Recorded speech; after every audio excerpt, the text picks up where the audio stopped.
cantik Gisela Anastasia mendadak menjadi trending di jejaring media sosial sejak kemarin.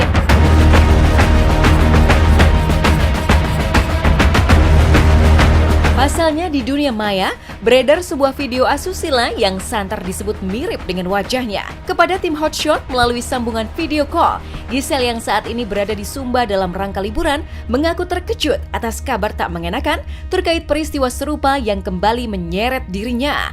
Iya, sebelumnya Giselle juga pernah memperkarakan kasus terkait video asusila dan hingga kini proses hukumnya masih terus berjalan. Lantas seperti apa tanggapan Giselle terkait kehebohan yang terjadi saat ini? Seperti apa pula pakar ekspresi membaca mimik wajah Giselle saat memberikan klarifikasi terkait permasalahannya saat ini? Iya, lagi liburan sama demonya di Sumba, 3 malam, jadi lusa pulang. Udahlah, denger banget kan, langsung ini kan ada apa nih gitu, kayak again gitu.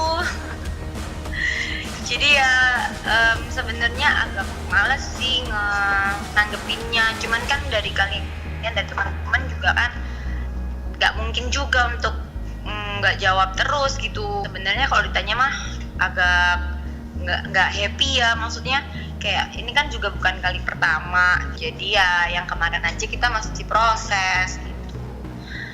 Jadi ya udahlah, paling ya jadi sedikit inilah liburannya, aduh ada apa nih gitu kan, kaget tiba-tiba. Dari responnya seorang Giselle, dia tidak langsung membantah mengatakan ya atau tidak ya.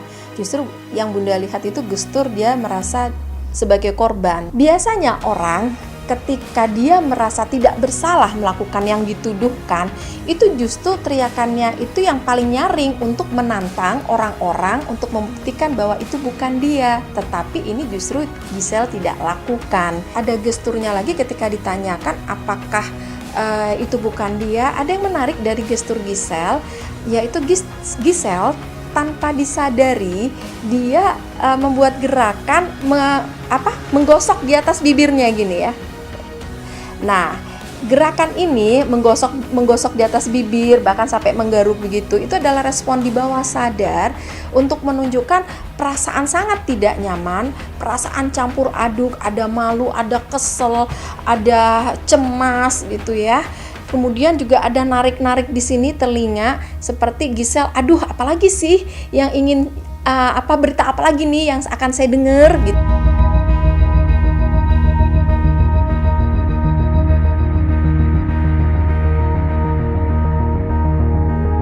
Tersebarnya video asusila yang diduga mirip dengan Giselle tak pelak memantik keingintahuan publik untuk mencari tahu kebenarannya.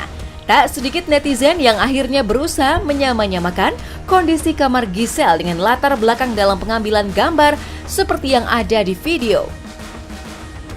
Hal tersebut semakin membuat Giselle bersedih lantaran pemberitaan miring ini tentu sangat mengganggu kehidupan pribadinya dengan orang-orang terdekat. Lantas seperti apa pakar telematika menanggapi kabar yang menyeret Giselle ini?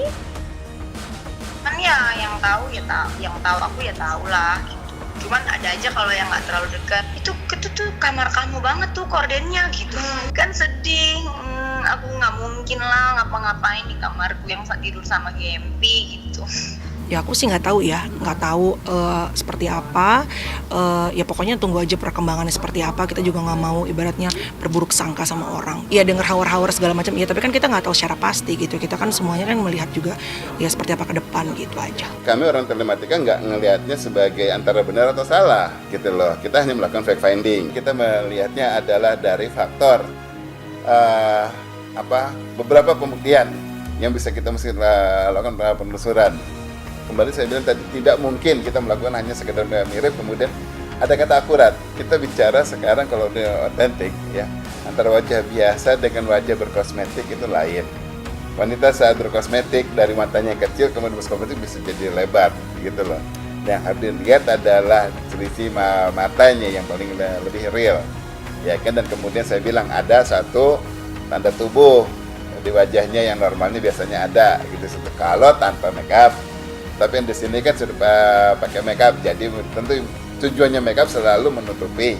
Baru dibilang mirip, misalnya mirip 80%, itu nggak bisa kita lakukan jadi berikan bukti hukum, dan kepada pihak aparat pun saya nggak akan mungkin ada kata-kata 80%, karena 20% ini bisa menjadikan praduga yang seolah menyalahkan dan kemudian jadi orang yang nggak bersalah atau tidak salah tuduhannya menjadi orang-orang seolah dia yang melakukan gitu kan.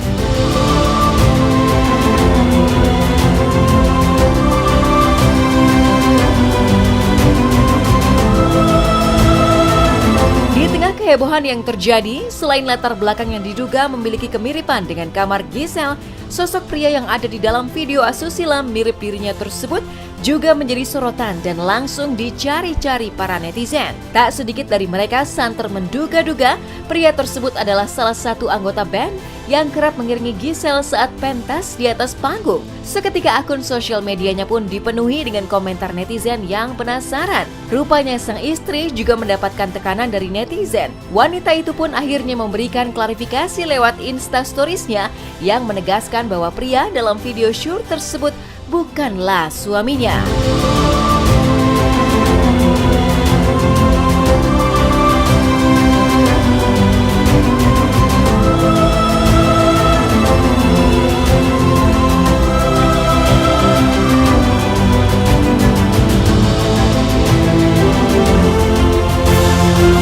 Terserah, kalau netizen ya bebas kan, selalu diberi tempat gitu. Jadi ya mau gimana, aku juga ya nggak bisa aku lakuin, cuman gini aja, menjalani aja, membuktikan hari ke hari kalau memang ya aku berusaha jadi yang terbaik, jadi diri aku aja gitu. Soalnya yang kemarin juga diproses udah kayak gitu, sambil masih nunggu apa ternyata ada lagi, jadi ya udahlah. Sekarang kan ada yang namanya deepfake, jadi konten-konten visualisasi terkait dengan orang tertentu ya, tapi belum tentu itu orang yang asli. Jadi bisa juga itu tujuannya untuk menjatuhkan yang bersangkutan. Jadi banyak hal yang harus difahami, bukan hanya isi kontennya, tapi bisa aja itu juga tujuannya menyebarluaskan itu untuk justru menjatuhkan yang bersangkutan. Satu diturunkan, satu di take down, 1000 muncul. Itulah karakter media sosial kita kan begitu. Udah gitu banyak yang sekarang menggunakan akun-akun anonim. Anonim artinya apa? Dia pakai identitas palsu, pakai nama samaran, segala macam lah. Ada lagi yang sekarang memang melakukan kegiatan itu dengan tujuan mendapatkan uang gitu, bayaran ya. Itu juga udah terindikasi udah jadi sindikat terorganisir.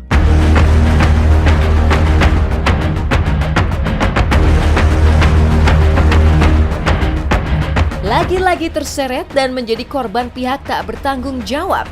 Giselle mengaku sangat sedih karena kejadian ini bukan yang pertama kalinya terjadi. Pasalnya pada tahun 2019 lalu, Giselle pun pernah terseret dalam pusara permasalahan yang sama.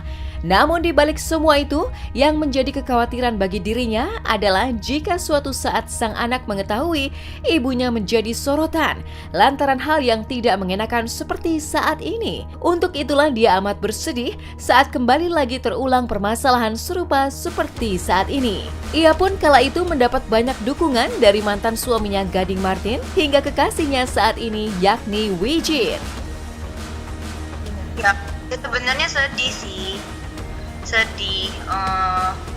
Berkali-kali lagi kan gitu. Cuman kemudian kalau anak-anak gimana gitu kalau ngelihat payanya langganan banget. Iya cuman ya udahlah, nggak apa-apa, yang penting kan aku yang tahu, maksudnya kehidupannya kan kita yang jalani. Nggak mau bikin runyam semuanya. Kalau kayak gitu yang mukanya kayak aku juga banyak kan gitu. Jadi ya nggak mau yang itulah, udah pernah lah, udah lewat gitu. Maksudnya yang begini udah jadi ya udahlah, ya sama lah gitu. Ketika anak dibesarkan oleh orang tua yang punya kondisi di mana bisa tersiar berita, atau misalnya kita juga ada jejak rekaman ataupun hal-hal yang terkait dengan apa yang dilakukan oleh orang tuanya, tentunya harus siap juga bahwa jejak digital tersebut tidak akan hilang. Berarti bagaimana orang tua bisa menerangkan kepada anak kondisinya supaya anak bisa memahami apakah memang berita tersebut betul atau tidak, tentunya akan sangat membutuhkan peran dari orang tua tersebut. Asalkan orang tua siap untuk bisa menerapkan pola parenting yang tepat bagi anak, saya rasa anak juga akan bisa bertumbuh kembang dengan baik.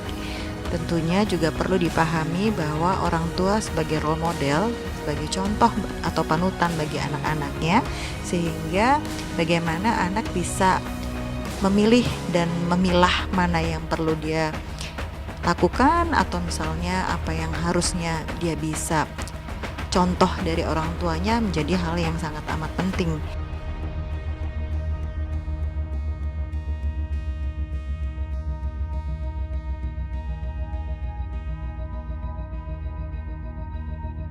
Diterpa cobaan demi cobaan, Gisel mengaku dirinya akan berusaha dengan keras dalam menghadapi semua yang terjadi. Apalagi proses hukum kasus video syur mirip dirinya yang terjadi pada tahun lalu pun hingga kini masih bergulir. Ia pun mengaku tak bisa berbuat banyak atas komentar netizen yang kini tengah bergulir di luar sana. Gisel turut menjelaskan ia akan mendiskusikan persoalan ini dengan kuasa hukumnya setelah selesai liburan dan kembali ke Jakarta. Lantas kali ini, upaya hukum yang akan ditempuh Gisel terhadap pelaku penyebaran video asusila mirip dirinya tersebut. Cuman ya udah, kita ya paling ya udahlah, udah pernah juga gitu kan, jadi udah kita hadapin aja. Nah kemarin juga masih diproses, jadi ya akan berjalan berbarengan aja lah gitu. Aku sih udah sempet tektokan juga sama Bang Said. Nantilah paling kalau pulang kita baru obrolin lagi baiknya bagaimana. Aku belum lihat videonya dan terus belum komunikasi sama sama Mbak. Sama Mbak Giselnya. Aku nunggu aku dapat informasi dari Mbak Gisel ya. Coba nanti kita kan sudah viral, nanti kan kita coba jalan, kita pelajari jadinya. Ya nanti ya kita lagi pelan-pelan kita akan selidiki, boleh ya. Gue lagi live nih bro ya.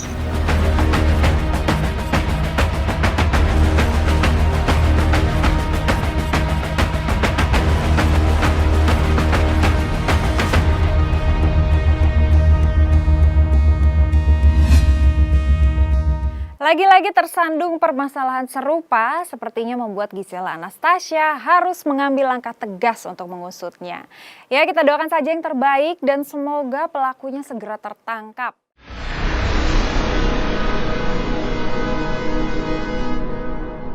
Jadi jangan lupa untuk subscribe Cumi Cumi. Ditekan ya tombol lonceng merahnya.